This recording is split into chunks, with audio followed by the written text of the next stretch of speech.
Hey guys, welcome back to the channel. So behind me, I got a Chevy Impala with a 2.5 liter, and we are going to be replacing the thermostat on it. So let's begin. The first step is to drain the cooling system out.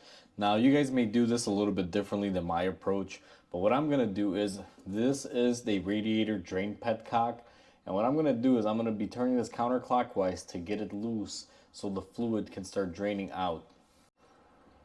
We're in the engine bay, guys, and our area that we're going to be focusing in on is right here. If you guys can see, if you follow this radiator hose, and it goes straight up here into the thermostat. Now the thermostat is held in by two 10mm bolts, and it looks like this exhaust shield might be in the way, but I believe I can sneak it out without having to remove it. I don't like to mess with this stuff because it can, break the bolts, and everything from getting heat cycled could potentially be a damage factor. So I just try to play it safe.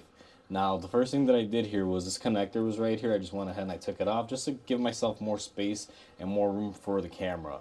What I'm going to do is go ahead and take off those 10mm bolts and just kind of show you guys what we're looking at. It's bolted up like this in this direction, and you have one bolt here and one bolt there.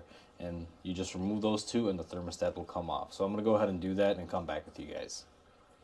I went ahead and I removed my radiator hose. It's just a spring clamp. It's fairly easy to access. And I got my top 10mm bolt off and the bottom one. Now I'm ready to remove this. Now I don't know how well the camera's going to pick it up, but I'm just going to kind of rock it back and forth and it comes out. Now make sure you guys have some sort of drip pan underneath, because you will be getting coolant all over your floor if you don't. So once you get that off, what you're going to want to do is clean up your surface here and get the new thermostat ready. Once you have your area cleaned up there, all I did was take a Scotch-Brite pad and just kind of clean up the areas. It was already fairly clean. This is aluminum, so it doesn't really get too dirty. Now, I got my new thermostat here. What you're going to want to do before you install it, this should come with the gasket and everything complete. You just want to make sure you run your finger along the gasket to make sure that it's fully seated and it's not going to come out when you install it. And then what you're going to want to do is go ahead and put this where it belongs and reinstall it.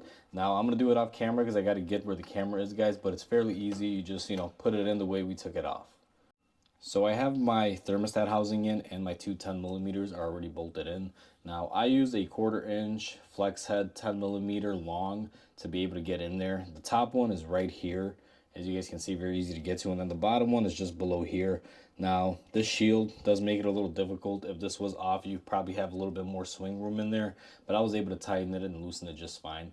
Took a little bit longer, and it's worth not having to remove this.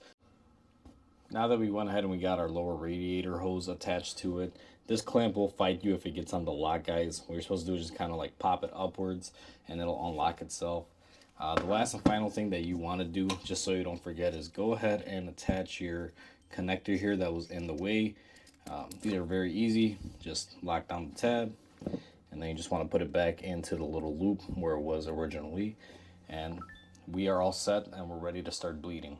Now that you've done your cooling repair to your car, what you're going to want to do is go ahead and bleed the cooling system. Now, before you bleed the cooling system, there are several methods to do it.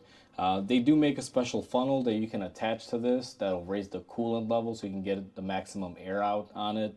That's the method that I'll be showing in a video that I'll be making that'll cover this in detail. In this video, I'm just going to kind of, tell you guys how to do it instead of showing it. If you don't have that funnel, the other way that I would do this at home would be to just fill up this reservoir to the full mark, go inside the car, turn on the heater, and make sure that the heater is in the highest temperature mode that it can be in. Make sure that your vents are your facial vents, and make sure that you have your blower speed on low. And the last and final thing that you want to make sure is that your AC is not on.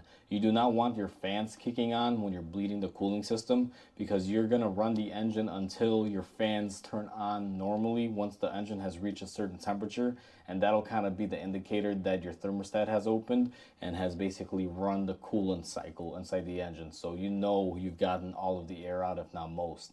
Now, once you fill up this reservoir to the full mark, you're going to start the car, set up your heater settings like we talked about, and you're going to let the car run. Now, it all varies on how long this takes. Sometimes it could take about, 15 to 20 minutes. It all really depends on how long it takes for the car to warm up. Now, I'm going to usually let these run for about 30 to 45 minutes. and I'll just constantly be monitoring this coolant level to make sure it's not dropping from the full mark. You'll notice as the air escapes, as the engine gets hotter and the thermostat opens up, that the level will start dropping on here, so you're going to have to be adding. Now, at the same time, you're going to be mindful because you will be keeping an eye on your gauge, so you're going to kind of do the shuffle back and forth, kind of looking at your reservoir, keeping an eye on your temperature gauge. Once your engine reaches operating temperature and your fans will kick on, that'll tell you that the circuit is complete, that the thermostat has opened up. I normally like to wait about 2 or 3 times to hear the fan coming on. That'll reassure me that the coolant has flowed through the engine adequately and it's gotten out all of the air. And the other reason why you're leaving your heater on is you want to make sure that you don't have any air locked into your heater core.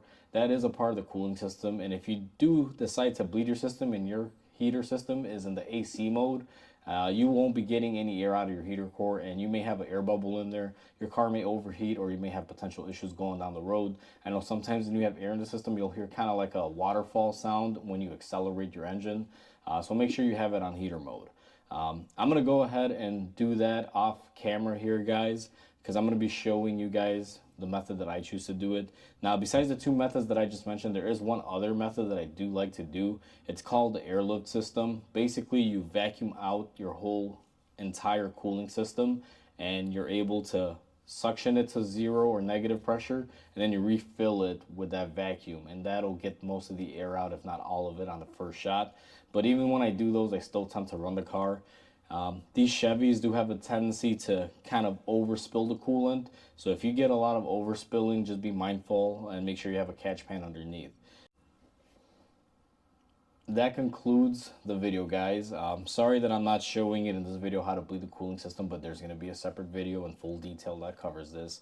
Once you bleed your cooling system, you're just going to want to clean up your areas, make sure the car's not overheating, and go on a nice long drive just to make sure the temperature isn't spiking, and keep an eye on your temperature gauge. And you also want to make sure you got full heat coming in the vents of the car. And after you've done that, you're pretty much set. Your cooling system has been bled out and your car's ready to go.